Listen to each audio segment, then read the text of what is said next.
আপুনি নিশ্চয় এন্ড্ৰইড বা স্মাৰ্টফোন ব্যৱহাৰ কৰি আছে। আপোনাৰ ফোনটোত বিভিন্ন ধৰণৰ এপ ইনষ্টল কৰিছে। এই এপবিলাক ইনষ্টল কৰাৰ পিছতে সাইন ইন বা লগইন কৰাৰ সময়ত এটা পাছৱৰ্ড দিয়া হয়। সেই পাছৱৰ্ডটো বিশেষকৈ সকলোৰে মনত নাথাকে। কেতিয়াবা মনত থাকিলেও মোবাইলটো ভাঙি গ'লে বা মোবাইলটো হাতৰ পৰা হেৰাই গ'লে তেতিয়া বহুত প্ৰব্লেমত পৰা হয়।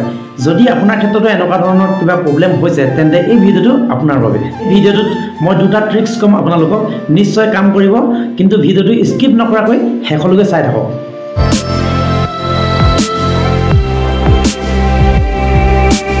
হেল্ল' ফ্ৰেণ্ডছ, কি খবৰ? মই দুৰ্লভ আৰু আমাৰ চেনেল জেবি মিক্সাৰলৈ আপোনালোকক পুনৰবাৰ স্বাগতম জনাই আজিৰ এই নতুন ভিডিঅ'টো আৰম্ভ কৰিব খুজিছোঁ। তেন্তে বলক মোবাইলৰ স্ক্ৰীনলৈ। আপোনাৰ মোবাইলৰ মেইন মেনুখন উলিয়াই মেইন মেনুৰ ভিতৰত গৈ জিমেইলত ক্লিক কৰিব লাগিব। ঠিক আছে, জিমেইলত ক্লিক কৰাৰ পাছতে এই চুকৰ ফালে দেখিব, কৰ্ণাৰ ফালে দেখিব একপি ফটো। ঠিক আছে, ইয়াত কিছুমানৰ নামৰ আখৰটো প্ৰথম আখৰটো আহিব আৰু কিছুমানে যিবিলাকে ফটো আপলোড দিয়া থাকিব তেওঁলোকৰ ফটোকপি আহিব, যেনে ৰাহুলৰ আহিব আৰু যিবিলাকে ফটো আপলোড দিয়া থাকে ইয়াত ফটোখন আহিব। ঠিক আছে, এতিয়া এই ফটোখনত আমি ক্লিক কৰিব লাগিব। প্ৰথম ইয়াত আছে যে মেনেজ ইয়ৰ গুগল একাউণ্ট। ইয়াত দুই ধৰণে আহে, যিবিলাক মাল্টিপ্লাই একাউণ্ট হয় সেইবিলাকত মেনেজ ইয়ৰ গুগল একাউণ্ট আহিব আৰু যিবিলাক ছিংগুল একাউণ্ট হয় সেইবিলাকত অনলি গুগল একাউণ্ট আহিব। ঠিক আছে, এতিয়া মেনেজ ইয়ৰ গুগল একাউণ্টত আমি ক্লিক কৰিব লাগিব। ক্লিক কৰাৰ পিছত ইয়াত আহিলে home, personal information, data as privacy, security. আমি সিকিউৰিটিত যাম। সিকিউৰিটিত যোৱাৰ পিছত ইয়াতে দেখা পোৱা যায় পাছৱৰ্ড।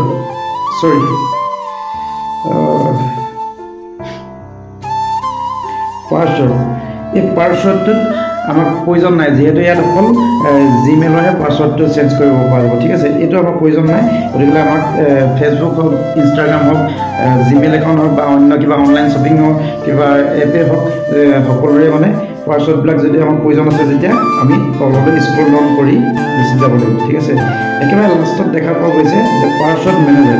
ঠিক আছে, এই পাছৱৰ্ড মেনেজাৰ এই পইণ্টটোত আমি সোমাব লাগিব। ঠিক আছে, পাছৱৰ্ড মেনেজাৰত ক্লিক কৰাৰ পিছত চাব, পাছৱৰ্ড মেনেজাৰত ক্লিক কৰাৰ পিছতে ইয়াত আহিলে দেখিলেনে, ইয়াত সকলো ধৰণৰ আহিছে। ফেচবুক হওক, ফ্লিপকাৰ্ট, অনলাইন শ্বপিং, গানা, হিন্দী ছং, যিকোনো আপোনালোকক যিহৰে পাছৱৰ্ড লাগে ইয়াতে পাই যাব। ঠিক আছে, এইখিনি আপোনালোকক যি লাগে, মুঠতে যোনটোৰে পাছৱৰ্ড লাগে ইয়াত সকলো ধৰণৰ পাই যাব। ঠিক আছে, তো এতিয়া আপোনাক চিম্পল দেখুৱাবলৈ গ'লে এনেকুৱা ধৰণৰ শ্ব' হ'ব।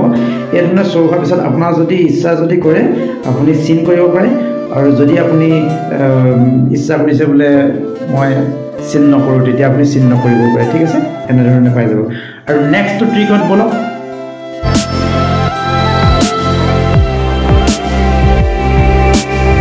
ছেকেণ্ডটো ট্ৰিক্স আপোনালোকক কৈ আছোঁ। ছেকেণ্ডটো ট্ৰিক্স একদম চিম্পুল। আপোনালোকে প্ৰথমতে মোবাইলৰ ক্ৰম ব্ৰাউজাৰটো অ'পেন কৰিব। ক্ৰম ব্ৰাউজাৰটো অ'পেন কৰি ল'ব এনেদৰে। ক্ৰম ব্ৰাউজাৰটো অ'পেন হোৱাৰ পিছত ছাইডত যে যোনটো দেখিছে এই কাৰ চিনটো, কিছুমানৰ 3টা ডট আহে আৰু কিছুমানৰ কাৰ চিন আহে। ঠিক আছে, এই চিনটোত আমাক ক্লিক কৰিব লাগিব। ঠিক আছে, ইয়াত ক্লিক কৰাৰ পিছত ইয়াত দেখা পোৱা গৈছে ছেটিং, দেখিছেনে? এই ছেটিঙত গৈ আমি ক্লিক কৰিব লাগিব। ছেটিঙত গৈ ক্লিক কৰিব লাগিব। ছেটিঙত গৈ ক্লিক কৰাৰ পিছত দেখিছেনে ইয়াত আকৌ আহিলে এটা পাছৱৰ্ড। ঠিক আছে, এই পাছৱৰ্ডত আকৌ আমি সোমাব লাগিব। পাছৱৰ্ড ক্লিক কৰিলোঁ। এতিয়া আপুনি চাব পাৰে ইয়াত সকলো ধৰণৰ যিখিনি এপ আছে, যিমানখিনি এপ আছে সকলোৰে পাছৱৰ্ড এড কৰা যাব। আপোনাৰ হেৰাই যোৱা যিকোনো একাউণ্টৰ পাছৱৰ্ড এনেদৰে আপুনি বিচাৰি উলিয়াব পাৰিব। পাহৰি যোৱাৰ বাবে হেৰাই যোৱা এটা একাউণ্ট আপুনি পুনৰ ঘূৰাই পাব এনেদৰেই। যদি এইকেইটা ট্ৰিক্স আপুনি ব্যৱহাৰ কৰে তেন্তে নিশ্চয় ঘূৰাই পাব বুলি আশা কৰিছোঁ। আৰু লগতে আশা কৰিছোঁ যদি ভিডিঅ'টো চাই ভাল পালে তেন্তে লাইক কৰিব, কমেণ্ট কৰিব আৰু শ্বেয়াৰ কৰিবলৈ নাপাহৰিব। চেনেলটো যিহেতু নতুন গতিকেলৈ ছাবস্ক্ৰাইব কৰিব, প্লিজ ছাবস্ক্ৰাইব কৰিব বুলি আকৌ পুনৰবাৰ কৈছোঁ, আৰু যিমান পাৰে শ্বেয়াৰ কৰি দিয়ক।